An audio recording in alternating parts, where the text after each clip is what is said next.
So there's been a recent debate about the modern trend of things being, well, modern. Minimalism, to be exact. People are getting tired of the minimalism. The gray hues, the boring neutral colors. Things being stripped away of its bold, bright, striking colors and aesthetics. The general majority seems to be saying that everything just looks boring now. Everyone, at least on the internet. And I can't act like I don't understand the frustration, because I have noticed that things have lost their original spark since, say, when I was a kid. Many houses today look like corporate buildings. Corporate logos are changing into flat, sad characters of themselves. And the recent trending aesthetics have seemed a lot less bold and outgoing. A lot of things have changed, and a lot of people believe not for the better. And yes, while I could sit here and rant about how everything is becoming boring and minimalistic, I like to play the devil's advocate. So this video is probably not going to be discussing what you think it's going to be discussing. However, today I'm not going to be trying to dismiss entire arguments, but more so propose different ideas. Because as I mentioned before in previous videos, if you've been watching me for a while, the more that you hear an argument over and over again, the more that you get used to it, and the less likely you are to start questioning it. And after going on a very long and extensive video watching spree of people talking about minimalism and things correlated to it, I have tons of videos saved in my playlist right now, all which I will link down below so you can view them yourself because I will be referencing a lot of them. But after hearing a lot of people's arguments and viewpoints on this topic, I myself started to arise some questions. Questions about a lot of the concepts that they related to this whole minimalism trend.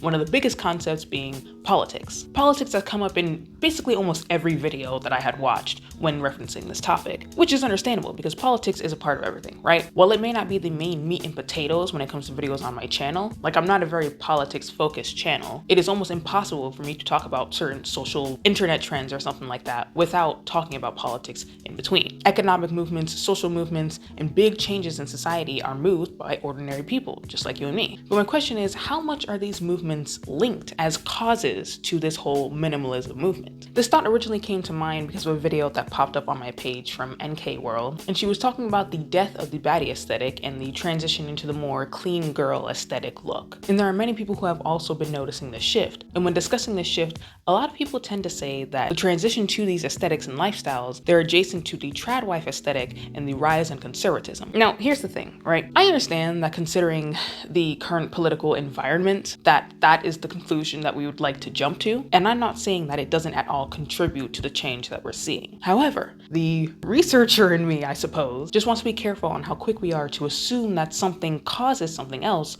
when in actual reality it seems more correlational than anything. Because people are saying that the whole tradwife and clean girl aesthetic are a part of a bigger conservative propaganda, and that women are subliminally being brainwashed into wanting to be a stay-at-home mom and have 5 kids and be submissive to their abusive husband and be stuck in the kitchen making sandwiches and like the color gray. And it's like, hold on, just let's take a few steps back. Or maybe they're just broke. In the video that I mentioned earlier, NK mentioned that the baddie aesthetic was simply just too demanding for her. And not just for her, but for a lot of other women as well, because it's expensive. You gotta have nails done, hair done, lips done, brow done, booty done, everything did. That starts to add up. And sure, the millionaire celebrities can afford that type of stuff, but for the average working women, it's too much. And it just also isn't practical. The baddie aesthetic, while yes, very fun and outgoing and bold, is also very expensive. It takes a lot of money and time and resources, which are all luxuries that a lot of people don't have right now. Now, I'm not very familiar with makeup because I don't wear makeup, because I don't know how to wear makeup, because I never learned how to do it. So please correct me if I'm wrong for anybody who is familiar with the makeup space, but I would think that makeup looks that have those very bold colors and contours and all the other types of stuff that is associated with the baddie aesthetic when it comes to makeup also uses more materials and more product, which you have to buy more of and which also will cost more. And then once again, getting your brows done, your nails done, your lashes done, your hair done, and everything else is also going to add on top of that money. And many women promote, the DIY aspect of it, which I am all for. I'm a big DIY person. I make a lot of the stuff that I own too. But at the end of the day, that still will technically take more resources. I would like to argue that the trends are more correlated to economic reasons rather than socio-political, even though all of those terms go hand in hand, right? Economics, social, and political concepts are all basically tied together, but they are not the same thing. But again, back to the arguments, a lot of people argue that with the whole push of this tradwife-esque, soft, glam, clean girl look that's going around, that is an agenda to have everybody look the same, to start regressing back to those old, bland conservative aesthetics. There was another YouTuber that popped up on my page, of course, while going through this stuff, that actually put what I'm trying to say in much better words, arguing that this shift is causing people to want to regress back into those old, more conservative ways. places like Fashion Nova were at their peak, and it wasn't uncommon to see dramatic contouring as maximalist makeup styles were in. They kind of call it prom makeup, but it was an everyday thing at this time. But this era wasn't just about the visual choices that were being made. It was also a time of unprecedented social movements and cultural transformation.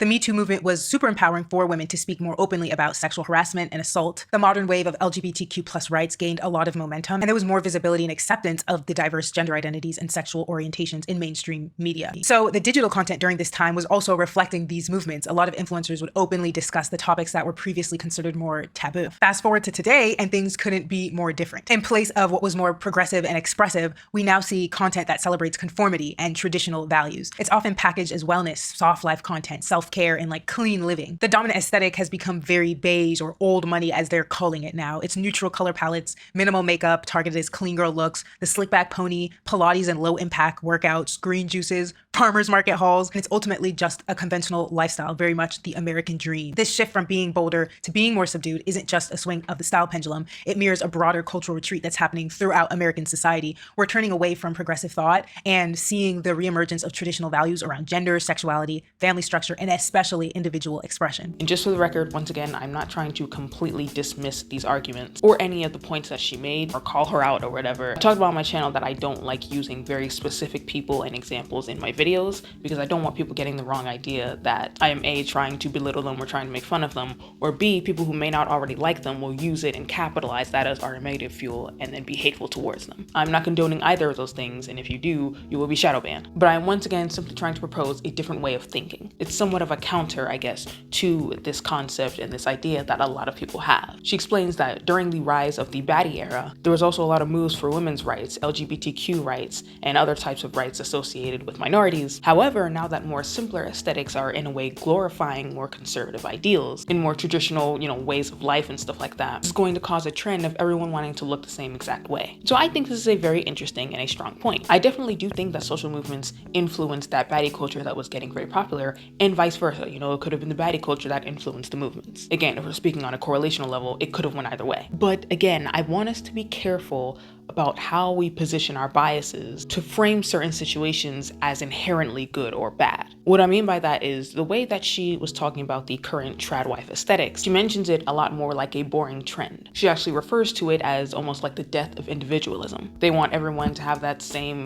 polished, traditional, clean girl look, right? However, as we had learned before and I talked about on my channel, individualism in itself doesn't really exist. Not in the way that we try to convince ourselves that it is. There's no such thing as being original, but also the same idea of the, tradwife or clean girl, conservatism era or whatever being a trend was also reflected the same way in the baddie era. People were influenced to dress and act in a certain manner because it was the trend to do so. Everybody else was doing it, so they wanted to fit in and do the same. Technically, everyone was the same too at that time. Everyone was wearing the big lashes, the full faces of makeup, the bodycon and cutout dresses, the high heels. So I think a focus on everything looks the same now, it may be the wrong thing to focus on, because the baddie aesthetic was also just a trend as well. And everybody there was also doing the same thing too. So in the end, it's not really things being the same that's the issue. It's not the death of individualism, but just more so a trend manifesting itself in a way that you do not like. Which is fine, you are completely entitled to feel that way. But what I find the most interesting about this argument when saying conservatism is the cause of these more dainty, traditional, bland aesthetics that we have now is that historically it doesn't really add up. Because whenever people talk about the nostalgia of things being cooler in the past, right? And when I say cooler, I mean cooler as in things were more colorful, they were brighter, they had more design, better creativity, and wasn't boring and minimalistic like people are saying it is today. We normally reference the time period of like the 1950s. Back when you had vintage cars and bright colorful diners, and we would wear bright colorful dresses, which kind of contrasts the modern tradwife clean girl aesthetic that everybody is calling boring. And the biggest irony of it all is back in the 1950s or around that time period, that was the time of flourishing conservative views. The woman stays home, does the cooking and the cleaning and the taking care of the kids, and the man goes out, makes the bread, and provides for the family. Traditional home ideas were very, very prominent in that time. Yet we always refer back to it as it being better than what we have now when it comes to aesthetics and art-wise. But then we also associate it with the boring and bland trends of today. If we wanted to get very technical, socio-political wise, a rise in a push of conservatism should ultimately lead to people wanting to live more in, say, the 50s, meaning they should also adopt the, pastel, bubblegum, bright pop colors and aesthetics that came with it. but that's not really what's happening. Now, of course, if you wanted to go more like looks aesthetics, when it comes to us as individuals, I mean, you could make the argument that the focus is more on Hollywood glam, and that was also very popular around the time. The looks back then weren't quite what we're seeing today in the clean girl aesthetic, but it still resembles that softer look. Really, the only thing bold or outgoing would probably be some bright red lipstick, but the rest of the look would be very soft glam. Think of old movies where the women may speak softly and bat their eyes at a man. Think Marilyn Monroe, that type of aesthetic. Which is why, again, I don't want to completely dismiss the idea that more conservative ideals are pushing for these aesthetics. But I just want to be careful, because it can cause people to very quickly start labeling other women and being like, oh no, they've gotten brainwashed by, right-wing propaganda, if they decide to like wear less makeup or like baked bread or like the color gray or something like that. When it's like, no, it could just be that they're broke and this is kind of all they can afford right now. They can't afford to, have that baddie aesthetic anymore. I feel like it'll just become a witch hunt, basically, for women who may not be exercising, more conservative beliefs at all. Certain beliefs that are harmful, of course, but they just don't have the money to buy a BBL, a full face of makeup, and like 4-inch long nails, And that's why I'm kind of arguing that the correlation is more associated with economic reasons rather than the political, the monetary capabilities, and it's very concrete in that. If you don't have it, you just don't have it, and that's that. So a lot of the minimalism that we're seeing could just have a strong relation in that people don't have enough money to afford the bigger, bolder things. And that loss of boldness wasn't a loss of individualism or originality, but it was a very quiet submission to the understanding and acceptance of their new lifestyle. A lifestyle that uses less. But with all this being said, isn't this what we wanted? People buy less things and they utilize what they have. Finding something like minimalism boring clashes with the hatred of consumerism that a lot of people say they have. Because ultimately, if we didn't want to go the minimalism route and we wanted to go more maximalism route, maximalism is the idea of doing the most. It's in the name, max. The Aesthetics Wiki gives a quote related to this aesthetic that says, "Wealthy people throughout history have practiced forms of maximalism as ways to showcase their riches." Alessandra Wood. Turns out the maximalism has been around in some form or another since basically people had money to flex on each other with. One could say that the very first maximalists ever were in the Baroque era in 17th century Europe. You'll notice intricate lines, complex visual information, and just straight up bling. And yes, ultimately this fixation on stuff, really elaborate, unnecessary, opulent stuff, is just a marker of class and success. Now remember, this was the era where Europeans were pillaging other countries leading up to the Industrial Revolution, so the thing to do was to show off all of your fancy stuff to your fancy friends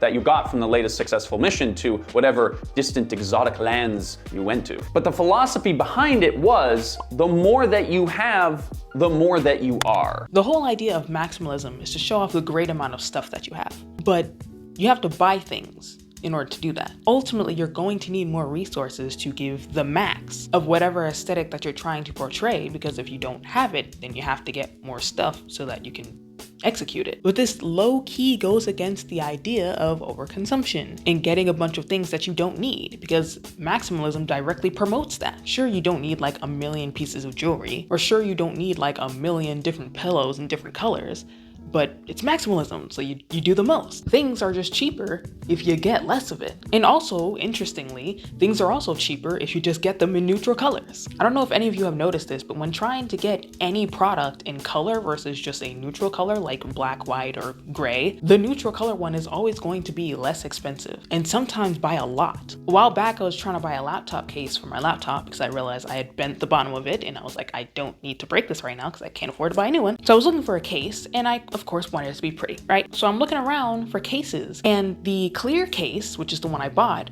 versus all of the other cases that have flowers, that have butterflies, or the designs on it, are significantly more expensive. Some of them being like $5, $10 more expensive than just a clear case. So being the DIY girly that I am, I bought the clear case and I just made it look like this. I don't know if you can see, it has like a texture to it. There was another video that I watched of someone explaining people being drawn to the minimalism gray that we're seeing a lot of, especially when it comes to home interior. And a lot of the people that were interviewed and that talked in this video, they gave the answer that not only was it just an easy neutral color to work with, but it was also just cheaper. It was simply given to millennials when they had reached their moment of being able to buy a house or rent a place. And when they got it, everything was just gray for cost, for functionality, and for ease. Many people ended up coining the term landlord gray. It just ended up being something that was a lot more affordable and that took less resources. Yet of course, people still dislike the very bland and boring view of it all, despite the fact that it once again, in a way, combats the consumerism that we've been trying to get people to stop engaging in for like the longest time. Take an example from another YouTuber who I'm going to reference, Hailey. Once again, I'm not talking about her to bash her or to belittle her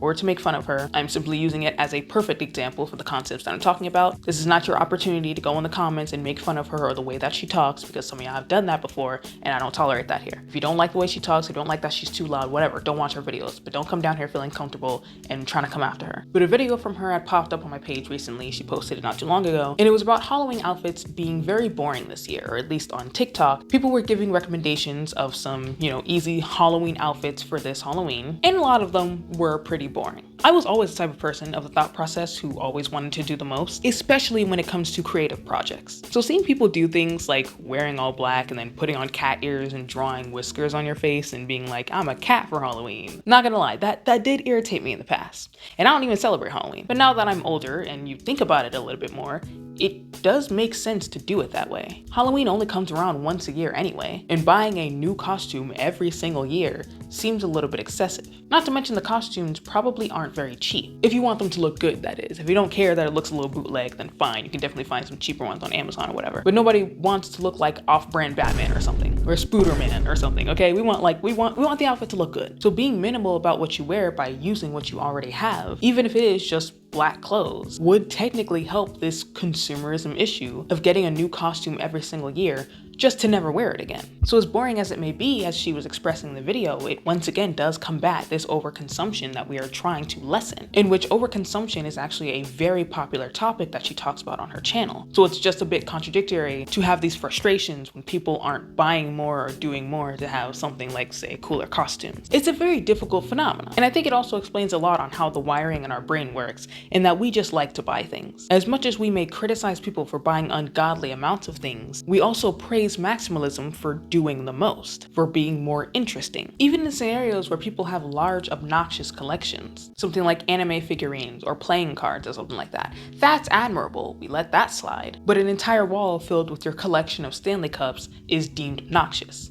Because it is obnoxious, by the way. This is not me condoning that. You don't need like 23 million Stanley Cups. But again, it is just interesting that we make exceptions even though they're kind of the same thing. Of course, things like anime figurines are meant to be looked at versus cups are meant to be used. So, you do have differences there. But the whole idea is the issue with trying to hate minimalism, but also hate consumerism, is that their ideals directly clash with each other. You may hate things that are boring or bland, which I agree with and understand sometimes, but having more maximalist things takes more resources and more money. If you don't have a lot, you just can't participate in it. This conversation also comes about a lot when speaking about aesthetics. I made a whole video talking about, how many aesthetics that we have and how so many of them are so similar to each other. And many people are starting to notice the same thing. All of these aesthetics cause people to have to get more materials in order to fit into that aesthetic, which we criticize because it's overconsumption. But at the same time, isn't it technically maximalism as well? Decking your room out with coquette core items, or making your room a Sanrio wonderland. Yes, it is excessive, but it's also the max, it's doing the most. What I'm trying to say is, we want to attribute minimalism and things associated with it as being regressing, or losing individuality, or being boring, or being bland, and just hating it overall. Saying that we should be bold and expressive and go all out. But we often forget what it takes to go all out. Recently, I've been dabbling in the maximalism aesthetic myself, as you can see. I have been going to school decked out in jewels that I either bought or made myself. I don't take a lot of pictures of my outfits or just myself in general. It's a bad habit I'm trying to get out of. I'm saying this because I wish I could show you like some of my outfits, because they've low-key been eating lately. I'm not even gonna lie about that. I've been decking myself out in jewelry, I've been layering a lot of clothing pieces, I've been decorating a lot of my stuff, I've been having a lot of fun with fashion. And I get a lot of my inspiration from Pinterest. I see so many cool videos and cool pictures of people with very unique styles, and I like it a lot. And of course, I imagine a lot of those styles can be labeled underneath another aesthetic, but it still fits the bold and excessive nature of maximalism. Because to achieve this look and other looks I've been having at school lately, I had to get more, I had to buy more, or I had to make more. All these bracelets that I have, I didn't have before. If I didn't have more, I couldn't achieve the look. And again, you could say, well, you're supposed to use what you have, but what if you don't have a lot to begin with? You would still have to buy more in order to achieve a specific style. So the issue with these conflicting morals is that you'll condemn something in one breath, but then praise it in your second breath, which is what I will see in a lot of commentary videos that have a focus on not even stuff like this, but also just socio-political things in general. You'll see them say one thing, but then go to another video and have that conversation almost directly contradict the video previously, which is understandable. I probably do the same thing all the time in my videos. I don't go back and rewatch them after I post them. It's difficult to be consistent about something like this because once again, deep down, we do like to buy stuff. We like to get new things. Why do you think the underconsumption cord trend didn't last for very long? It's because it's boring. It's not nearly as fun as impulse buying a bunch of new shiny toys that you found on Temu and then being able to flaunt it to your friends or your family whenever they come over and look at your house, be like, hey, look at that cool thing I bought. I know we would like to be very firm about the moral side of things when it comes to overconsumption, especially because of what it's doing to the planet, because that is definitely very scary and not a world that many of us would want to live in. We want to have the right opinion about it. But if that's the case, it's difficult to confidently and strongly condemn and shame something being minimalism, even though that kind of fuels help towards our mission of trying to spend less. That's of course if you are actually exercising minimalism the way that it's supposed to be exercised. Because at the end of the day, people could just buy a bunch of stuff, but it also just being like gray and beige and stuff like that. But at the end of the day, we're all hypocrites. This is a concept that I will bring up very, very frequently in my videos, especially when talking about psychology and social things, because sometimes we forget that biases make us very, very contradictory, and we lack the self-awareness that a lot of what we say is hypocritical. But my proposal here is just that we be aware of that. In the title, of course, I made a very bold claim saying that you can't hate consumerism and minimalism. And of course, I named it that so I could draw you in with an engaging title, obviously. But because nothing is actually black and white in this world, the thing is, I understand if you do hate both. If you hate the boring shift to more simplistic things, neutral colors and dull aesthetics, but you also hate how much overconsumption and consumerism is causing problems. It is understandable if you dislike both, but just be aware that those are conflicting ideas, and hating one kind of means the implicit and indirect support of the other. You can't be perfect or have perfect solutions, but you can at least be aware that while you have strong opinions about something, they can still have validity while being contradictory. Neither of them have to be completely dismissed. Both can be acknowledged and accepted and still be valid, but it is just going to make things very murky and confusing, and your morals and your opinions, it's going to make all of that kind of difficult. And I'm telling you now, that is how most opinions that we have are like. They are always conflicting each other, whether you want to believe that or not. So just some food for thought, just something to ponder about, but that is all I have for you guys today. So thank you so much for watching, and I will see you in the next video.